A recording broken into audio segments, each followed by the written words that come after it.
Hey guys, thanks for joining me. I cannot believe the moment I got everything set up to do this video, the grass guy show up. So I don't really have time to wait. So I will do the best I can to mute out the grass noise once I do this video. But even muting out an extra sound is not perfect. So we're just going to go from here.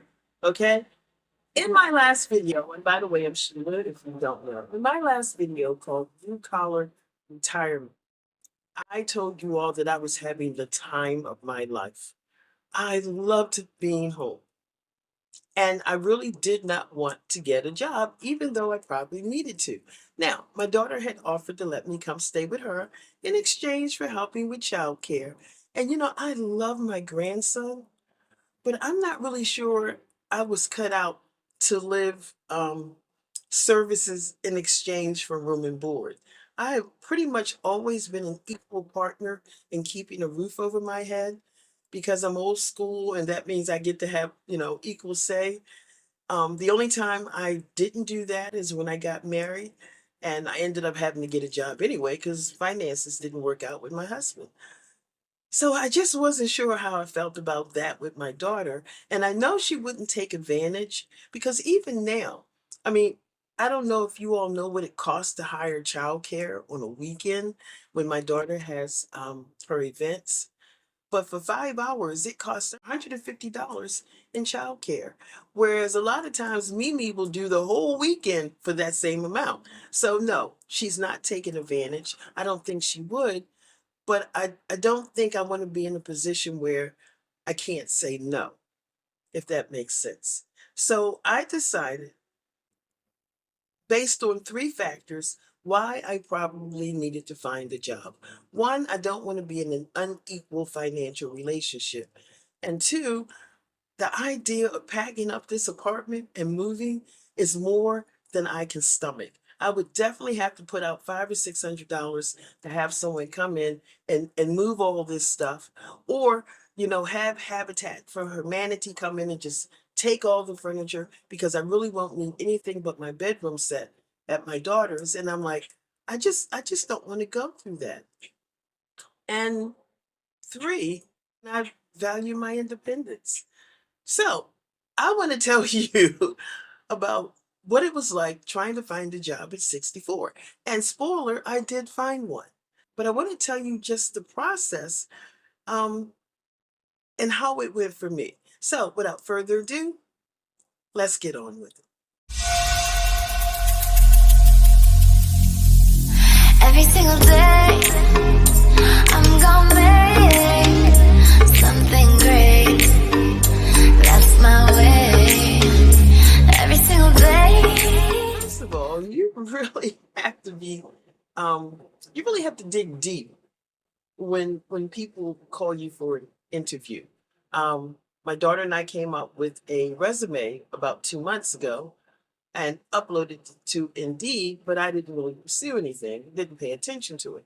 3 weeks ago, I decided to start pursuing some of the jobs Indeed was sending my way. Um, and basically, my resume is 25 years of owning a cleaning service, 5.5 years of being a gorilla at Amazon, and a couple of years of customer service as a cashier. Now, if I still wanted to clean or thought I was in the shape to clean, I would have just reopened my own business. I wouldn't do it for somebody for half of what I charged, okay? But knowing that I'm not in that type of shape anymore, I would have had to lower my rates, and I wasn't willing to do that either. So, I'm kind of done with cleaning, but I do still have the management skills. As far as the 5.5 years at Amazon, well, the packing department is not the department I picked, but it's where I ended up being sent once the pandemic started. And I spent a whole year resenting being a gorilla until I realized later that that actually was the right job at the right time because who knew I would end up with physical limitations that would stop me from reopening the business again. And I know people say, well, hire other people to do it. One of the things I've noticed in the real world is those who can do and those who can't teach. Now, maybe that isn't a bad thing in some areas, but when you're the owner of a small business and you are telling your employees what to do and you can't match um, their energy, that's a real easy way to start reading disrespect. So that was the reason why I just did not reopen, not even with other people doing the job.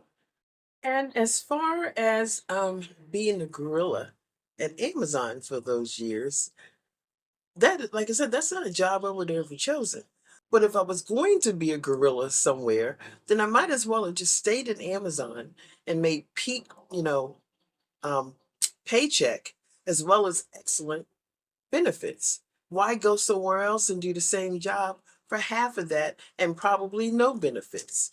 So the thing I was really gunning for was my customer service and cashier skills from the past. Now, the first company that called me, I had on my application, I applied to be a cashier, and it was a gas station convenience store type thing that has zillions of locations. But it wasn't long into the interview, while she was very receptive to me, and I could tell, this interview was going well. She said something that made me think. And this is why you really need to listen, okay? They wanted to cross train me as a cashier in the food area as well as the drive through. Now, in my experience, cross training is something you do that's not your original position. They just want to make sure you can do it in case they need you. At this point, I asked her, I said, well, if I'm going to be cross trained in those areas, exactly what position are you interviewing me for? And then she finally told me, as someone who did stock because of my Amazon references and who could keep the store clean because of my cleaning background. And I just told her straight up that I really had hoped to get away from, the days of lifting 47-pound bags of dog food. And from the moment I made that comment, I could tell by the look on her face that I had lost that job. And quite frankly, that was fine for me because those aren't the things I want to do anymore. The second interview was as an attendant at a laundry center. Now, I have a girlfriend who does this and she loves it. As a matter of fact, it's the laundry center I go to. The one I told you looked like it was out of a magazine. It's bright, it's open, it's airy. God, I hate doing laundry, but I don't mind doing it there. So when I saw that job that Indeed sent me, I said, well, let me take a look at that. When I went for the interview, this laundry center was 3 times as big as the one I go to. Um, it paid little bit of nothing. And when I walked in, it didn't feel clean. It was crammed, to the brim with machines and tables to do your laundry on, and tables and chairs for people to sit down and eat at. And anybody who's a professional cleaner knows tables and chairs or legs in general on the floor is the bane of your existence because it's so hard to clean around all that, which I think is the reason why the place didn't feel clean. As a matter of fact, it felt a little bit dank. So that was my first impression when I went in. But when I had my actual interview, I already knew this was not a job I wanted because the lady who interviewed me, when I sat down, never bothered to look up at me. Now, mind you, I had the last interview of the day. My feeling is she had already made her decision on someone else before I got there. But that still does not negate the fact that basically that woman ghosted me while I was sitting right there. We talked for a full 2 minutes before she ever looked up from her computer to even look in my face. And when I did sit down, the first thing out of her mouth was, I know what the name on the message was that I sent you, but I prefer to go by this name. She never even asked me what my name was to confirm I was who was supposed to be there. I eventually had to just introduce myself. And she never ever told me exactly what the job entailed. Okay. And then when she told me what they paid, I'm thinking, you know what? This place is dirty. they don't pay enough to keep this place clean. And I already knew this was not a job I was going to get. And I indeed got a 3-paragraph rejection letter, which I quite frankly just laughed at. No skin off my nose. The third interview I went to, and mind you, the first interview sent me a text to ask me if I was willing to come in for an interview. And so I agreed, but I immediately called my daughter and said, "Do people send texts now when they ask you to come in for an interview?" She goes, "Yeah, mom, all the time." I went, "Oh, okay." Because, I just wasn't sure. The second place sent me an email, but the third place, I got an actual phone call, which I kind of liked. And she was able to answer some basic questions. Um, so we both knew what was going on. So her time wouldn't be wasted and my time wasn't wasted. And after those basic questions were answered, I agreed to come in. And I will tell you that is the job I got. And let me tell you the reasons why I accepted this job. I think that Amazon is probably the gold standard when it comes to warehousing. It doesn't feel like a warehouse. It is open, it is airy, it is breathable, except for the dust, which you can't see, but I know it's there because I have allergies. Pay is good, the benefits are good. They try to work with you. They gave me an accommodation for my knees. The insurance was excellent. It actually agreed to a knee replacement, which I decided not to do. And all in all, and my knees hadn't gone bad, I'd probably still be there. But if I'm going to leave Amazon, then I want to go to a company where I don't have to work as hard. I fully expect the pay not to be as much, but that's a trade-off for me not having to do so much physical stuff. And the fact that I am now getting Social Security. Oh, and let me tell you, one thing nobody ever told me is when I first applied for Social Security, my appointment was 2 months later and it was approved. They actually paid me for the 2 months in between me signing up and me having my appointment. Nobody ever mentioned that before. So that was a nice little bonus. Um, but because I am getting Social Security, the fact that it doesn't pay as much as Amazon is fine because it weighs itself out. Certain things I won't need to have come out my paycheck anymore. I won't need to have insurance come out because I'm now on Medicaid. I think that's the right one for people 65 or over. So yeah, I should get my card any moment now. So that's something that doesn't have to come out of the paycheck.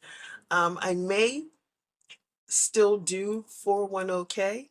I want to see what the paychecks look like first.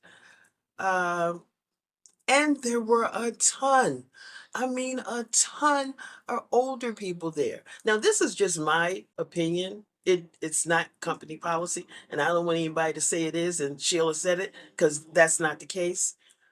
But when you hire older people for jobs that aren't physically demanding, then that's one person you get to save $500 or $600 a month on for insurance. So there's probably a reason why this company hires a lot of older Americans. Now, the position I applied for was cashier because it's low stress. It's I'm not going to be lifting a bunch of stuff. I'm not going to be doing a lot of moving around. The only thing is I'll be standing in one place. But now here's the but. In those couple of 3 months I was retired, Sheila gained 15 pounds. Now Sheila is on a eat one good meal a day and replacement meal drinks for the rest of the day because I need to lose 15 pounds. But it's doable, if that makes sense. So basically, I lucked into a job that was exactly what I wanted. And this particular company's idea of full time, and yes, I did get hired full time, is 35 hours a week. Now, ideally, I was looking for 20 hours a week, but I would have had to been making $20 an hour to pull that off, and I would have had to work harder. So I am okay not working that hard for what they pay me. And based on what they pay and the 35 hours a week, it is exactly a yearly amount that's right there at the $23,000 and some change you can make when you're on Social Security and not have your checks affected. So that is perfect. And I have to wonder if this company didn't already figure that out, and that is part of their plan, because there are a hell of a lot of retirees working at this company. Now, will I be making videos about the company? Probably not. They have the same media guidelines for their employees that Amazon did. Amazon didn't care if you made videos about the company, but don't tell lies and don't do it in a way that's disrespectful to the company. In other words, if you're going to talk about you working at Amazon, don't be in a video drinking and smoking pot and say, "Yeah, I work at Amazon." You probably shouldn't do that. Which is the reason why all those years I was able to make videos about Amazon, because I stayed within their guidelines and I never ever filmed inside the building, which is a big no-no. So will I do videos about this company? Probably not.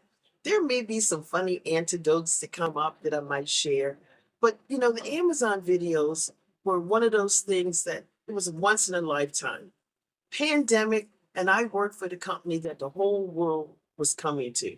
And so people had an interest, and I didn't mind sharing what our day to day was like. But I don't feel that need to do that now with this company, unless, of course, we have another pandemic, because that made for some great videos, okay? All I will say is, welcome to Walmart and hop on. Take care, stay blessed. I'll see you in the next one. Bye.